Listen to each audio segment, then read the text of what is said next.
Shalom, selamat malam Bapak Ibu Saudara terkasih yang dikasihi Tuhan. Pada malam hari ini kita akan masuk dalam pekan doa di hari yang ke-7. Sebagai orang yang percaya, kita semua paham benar bahwa hidup kita tidak terpisah dari Tuhan yang kita yakini sebagai pemilik kehidupan kita. Tidak ada satu hal pun dari hidup kita yang terlepas dari genggamannya. Untuk itu, mengetahui kehendak Tuhan atas hidup kita menjadi satu hal yang sangat penting. Mari kita masuk dalam perenungan kita pada malam hari ini. Kita akan membaca dan merenungkan firman Tuhan yang diambil dari Keluaran 19 ayat 1 sampai 9a. Sebelum kita membaca dan merenungkan firman Tuhan, mari bersama-sama kita bersatu dalam doa. Tuhan yang Maha Baik, kami mengucap syukur untuk kebaikan Tuhan dalam kesempatan yang Tuhan berikan bagi kami. Hingga pada malam hari ini, kami bertemu kembali secara online dalam pekan doa kami. Kami memohon Roh Kudus untuk boleh mengajari kami, menuntun kami, untuk memberikan pengertian yang benar bagi kami semua. Berkati hamba-Mu ya Bapa yang dengan segala keterbatasan dan kekurangan, Engkau layakkan untuk dapat menyampaikan firman-Mu. Inilah doa kami ya Bapa, dalam Kristus kami berdoa. Amin. Pada malam ini yang menjadi bahan bacaan kita dari Keluaran 19 ayat 1 sampai 9a yang berbunyi demikian. Dengan perikop Tuhan menampakkan diri di Gunung Sinai. Pada bulan ketiga setelah orang Israel keluar dari tanah Mesir, mereka tiba di padang gurun Sinai pada hari itu juga. Setelah mereka berangkat dari Rafidim, tibalah mereka di padang gurun Sinai, lalu mereka berkemah di padang gurun.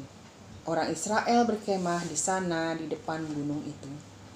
Lalu naiklah Musa menghadap Allah, dan Tuhan berseru dari gunung itu kepadanya.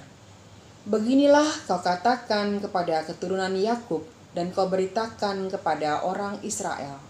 Kamu sendiri telah melihat apa yang kulakukan kepada orang Mesir, dan bagaimana aku telah mendukung kamu di atas sayap Raja Wali dan membawa kamu kepadaku.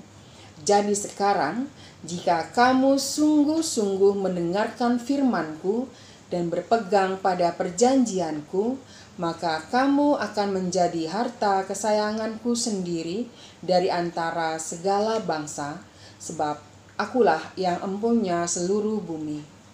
Kamu akan menjadi bagiku kerajaan imam dan bangsa yang kudus.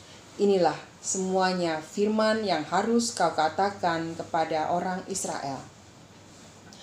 Lalu datanglah Musa dan memanggil para tua-tua bangsa itu dan membawa ke depan mereka segala firman yang diperintahkan Tuhan kepadanya.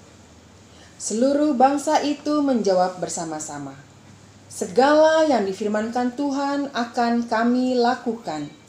Lalu Musa pun menyampaikan jawab bangsa itu kepada Tuhan. Berfirmanlah Tuhan kepada Musa, sesungguhnya aku akan datang kepadamu dalam awan yang tebal dengan maksud supaya dapat didengar oleh bangsa itu apabila aku berbicara dengan engkau. Dan juga supaya mereka senantiasa percaya kepadamu. Demikianlah firman Tuhan. Bapak Ibu Saudara terkasih, malam hari ini kita diajak bersama-sama merenungkan kehendak Tuhan. Menjadi kesayangan orang tua, atasan, sahabat sudah pasti ya, dan tentu menyenangkan. Karena kita akan merasa istimewa, merasa diistimewakan dan dipedulikan. Nah, apalagi menjadi kesayangan Tuhan. Bacaan kita tadi menjelaskan bahwa umat Israel akan menjadi harta kesayangan Tuhan apabila mereka sungguh-sungguh mau mendengar Tuhan dan berpegang teguh pada firman Tuhan. Ucapan Tuhan ini disampaikan kepada Musa pada bulan ketiga setelah mereka keluar dari Mesir, di mana di sini menunjukkan kuasa Tuhan yang sangat luar biasa. Di saat bangsa Israel dalam penderitaan dan keputusasaan, Tuhan bertindak melalui hambanya Musa yang membawa mereka keluar dari perbudakan kepada kebebasan dan kemerdekaan menuju tanah perjanjian. Bapak, Ibu, Saudara terkasih, mengenai karya pembebasan inilah yang disampaikan Tuhan kepada Musa untuk disampaikan kepada umat Israel, karya yang mereka lihat sendiri, apa yang telah Tuhan lakukan kepada Mesir, bangsa yang memperbudak mereka. Bagaimana Tuhan telah mendukung mereka di atas sayap burung Raja Wali dan membawa mereka kepadanya. Dari umat Israel sendiri, Tuhan menuntut umat Israel untuk sungguh-sungguh mendengarkan firman-Nya dan berpegang pada perjanjiannya. Sebagaimana yang kita ketahui, umat Israel dibawa keluar oleh Tuhan dengan perbuatan-perbuatan yang besar. Demikianlah kita juga orang-orang percaya dibebaskan dari perbudakan dosa dan kuasa kematian oleh karya yang ajaib di dalam diri Tuhan Yesus Kristus yang telah menderita, mati di salib, turun ke dalam kerajaan maut, dan bangkit pada hari yang ketiga. Karya Tuhan di dalam diri Yesus Kristus membuat kita telah diangkat menjadi anak-Nya dan menjadi pewaris kerajaan-Nya. Bapak, Ibu, Saudara terkasih, sebagai anak-anak Allah, tentu saja kita menginginkan supaya kita menjadi kesayangan-Nya. Siapa sih yang tidak ingin menjadi kesayangan Tuhan? Kita semua pastinya ingin menjadi kesayangan Tuhan. Untuk menjadi kesayangan Tuhan, kita harus menunjukkan hidup yang taat dan setia kepadanya dengan sungguh-sungguh, mendengar firman-Nya dan berpegang pada perjanjiannya. Firman Tuhan harus menjadi pelita dan terang dalam perjalanan hidup yang kita lalui. Bila kita menjadi pelaku Tuhan, kesukaan kita pastinya adalah Taurat Tuhan dan merenungkannya siang dan malam. Artinya, Bapak, Ibu, Saudara terkasih, firman-Nya sudah pasti akan menjadi menu utama di dalam kehidupan kita. Dan berpegang pada perjanjiannya, yakni kita menjadi umat dan Dia menjadi Allah di dalam hidup kita, yang berkuasa dalam kehidupan kita. Bapak, Ibu, Saudara terkasih, marilah kita mengawali dan menjalani aktivitas kita dengan keyakinan teguh akan status kita sebagai umat pilihan dan jadi kesayangan Allah.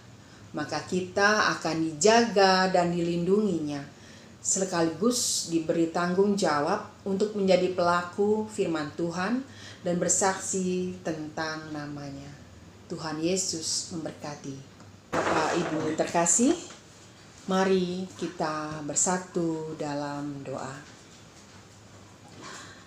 Bapa di surga, terpujilah Engkau yang telah melakukan karya yang ajaib di dalam diri anak-Mu Tuhan Yesus Kristus, sehingga kami beroleh keselamatan dan kami menjadi anak-Mu. Bapa, Engkau sumber hidup kami. Saat ini kami berjalan dalam situasi seperti ini. Kadang kami menjadi kesal, tidak sabar karena satu dan lain hal yang menekan kami. Kami mohon tuntun kami dalam melewatinya. Kami juga berdoa ya Bapa buat saudara kami, teman, sahabat yang terus berjuang dalam melayani saudara-saudara kami di bagian medis. Kami percaya Tuhan bersama mereka, menjaga dan menguatkan mereka dalam menjalani tugas dan panggilannya. Bapa yang Maha Kudus, di dalam dunia ini, Kami begitu banyak menghadapi pencobaan, tetapi kami yakin dan percaya bersama dengan Engkau kami dapat menghadapi semua. Bapa, berikan kami rasa rindu yang sungguh dan ketaatan penuh akan firman-Mu. Inilah doa kami ya Bapa, doa yang jauh dari sempurna. Dalam nama Tuhan Yesus, kami sudah berdoa dan mengucap syukur. Amin.